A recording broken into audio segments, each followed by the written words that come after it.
Hey everybody, welcome back.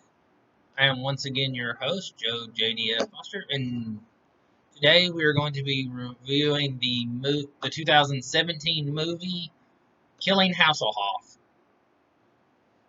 Um, as I've stated in previous videos, you want me to review something or discuss something? Leave me a comment, send me a message somehow to let me know. On Twitter, JDF1321, or you can find me here or on Facebook. But anyways, now on to what I was discussing.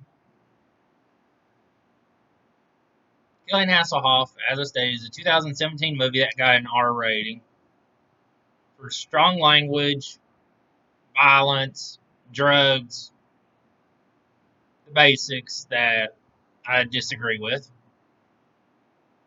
Which was actually one of my notes about this movie in itself, is that I actually believe it should have gotten a PG-13 rather than an R rating. It stars Ken Jeong, who most remember from the TV show Dr. Ken or the Hangover franchise movies as Mr. Chow, who was actually a real life doctor before he decided to go comedy.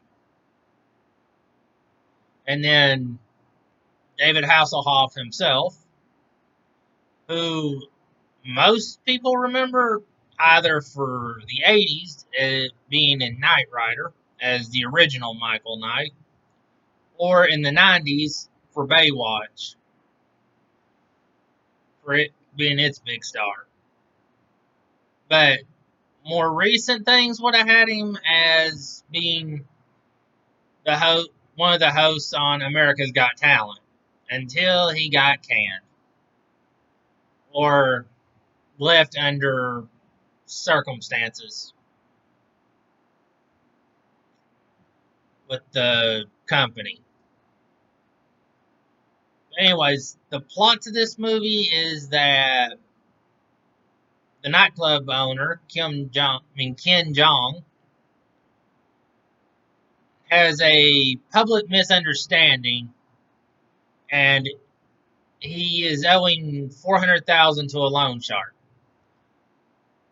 Well, in order to pay off this debt, his only option is to win a thing that him and his buddies have going called a death pool, in which they bet on celebrities to die. And his vote is for Hasselhoff to die. So he's actually planning to take the step forward and actually commit the murder of Hasselhoff in order to collect on the money.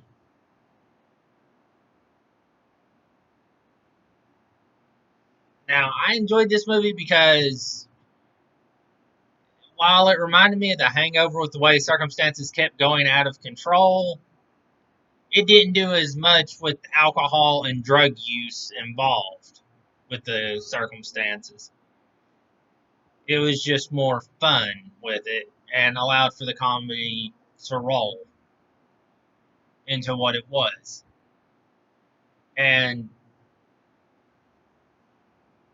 it's also got a bit of a romance side, a romantic comedy feel to it.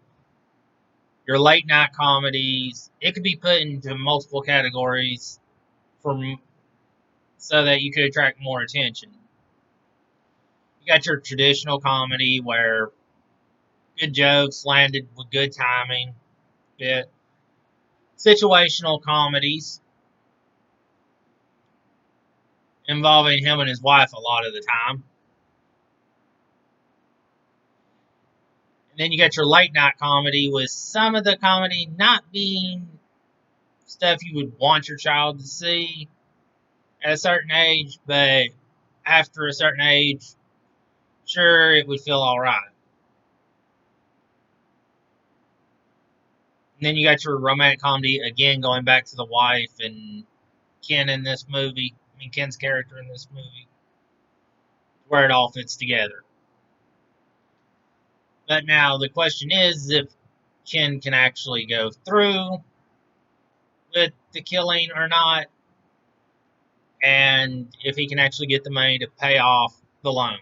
before they come to take him away and go traditional mafia on him. Now, I won't spoil it because that would be mean, and I'm trying to avoid doing that from now on. As I said earlier, I think the R rating in this might have been a bit too strong because, yeah, it has drug use, it has language, and it has references to sex and alcohol. I hate to tell you, you see that on TV a lot of the time, and shows like, man, there are many shows that do that, and the worst they get is a PG rating. So, how this gets an R rating instead of a PG 13 severely blows my mind because I don't think it was right for it to get such a bad. I don't think it was right for it to get this rating. And I think they could re-rate it and give it to PG 13 and it'd be alright. Also, as I stated, it's a great comedy, and I'd highly recommend it for multiple watches, and it would be a good one if your child's 13 or older. I'd highly recommend it as like a family type movie in that way, and I'd give it a B plus. Yes, I know normally I have notes on this that I found in other places, but I thought I'd go with the personal one on this one and give it a try at stopping it just that. So if you've seen this film, give me your thoughts on it in the comments. Like, subscribe to my thing, as well as what you think I should do for an upcoming one.